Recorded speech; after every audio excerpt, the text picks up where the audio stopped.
vous nous rejoignez donc pour la troisième partie du Synchro, partie consacrée aux questions des internautes. Maria Le Sarnez, bonjour. Bonjour. Je vais donc laisser la parole à ces internautes, étudiants ou d'ailleurs, qui nous ont posé quelques questions par Internet pour vous. Je vais donc commencer par une question de la part de Paul, un peu directe en cette heure matinale.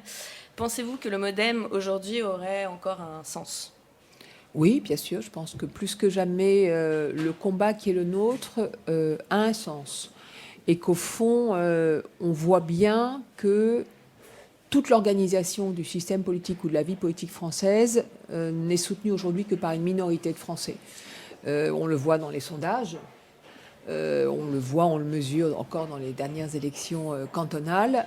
Les Français ont envie de tourner une page, les Français ont envie de reconstruire quelque chose de différent.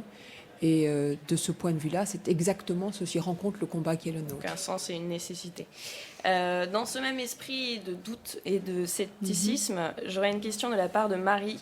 Au sujet de l'Europe, je cite, « Ne pensez-vous pas que l'Europe apparaît aujourd'hui pour beaucoup de gens comme une entité abstraite et éloignée, surtout face à des préoccupations locales et nationales qui seraient hiérarchiquement plus prégnantes dans la vie quotidienne ?» D'abord, moi, je crois qu'aujourd'hui, les gens ont plusieurs identités.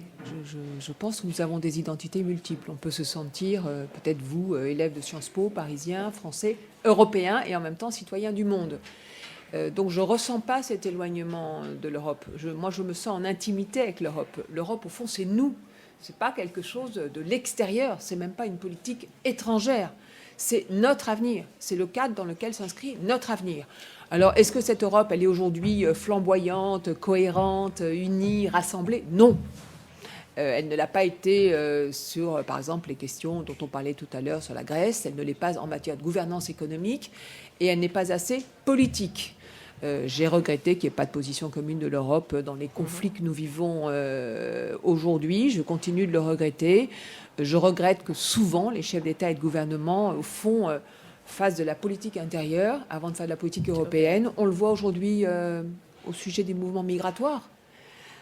Quand on a tous les immigrés qui partent de Libye, je pense notamment à l'accident absolument tragique qui a eu lieu avant-hier, à proximité de l'île de Lampedusa, dire de la part des autorités françaises que ça n'est qu'une question italienne, que ça ne regarde pas la France, que ça ne regarde pas l'Europe, c'est évidemment quelque chose qui ne me convient pas du tout. Européenne.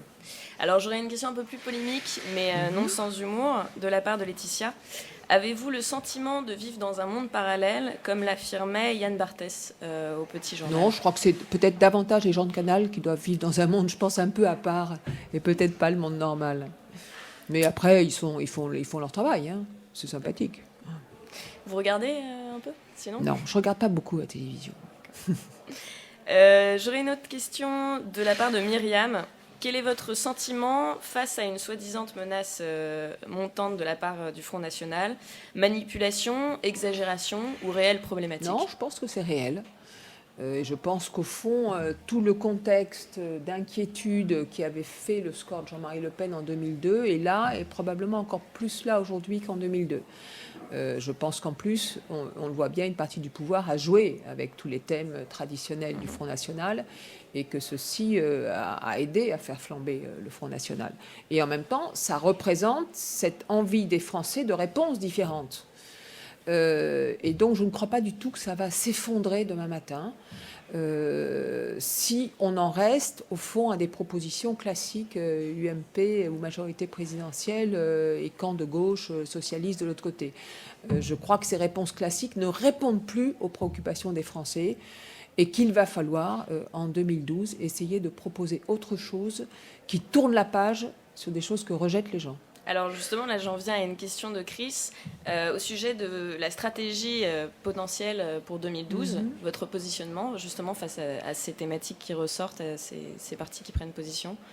C'est-à-dire C'est-à-dire, le MoDem a-t-il vraiment de nouvelles réponses à proposer D'abord, l'élection présidentielle, ce n'est pas une question de parti politique, hein. C'est une question de candidat ou de candidate. Moi, je souhaite évidemment que François Bayrou soit candidat. Je pense que l'honnêteté qui est la sienne, la rigueur intellectuelle qui est la sienne, la cohérence entre l'action, la réflexion, la stratégie, les risques que nous avons pris, montre que nous avons une indépendance, que nous avons une liberté, et que je crois qu'il y aura besoin d'indépendance, de liberté pour gérer les difficultés de la France pour les années qui viennent. D'accord. Marielle de Sarnez, je vous remercie beaucoup. Merci à vous. Je donne la suite pour le débat, dernière partie du synchro.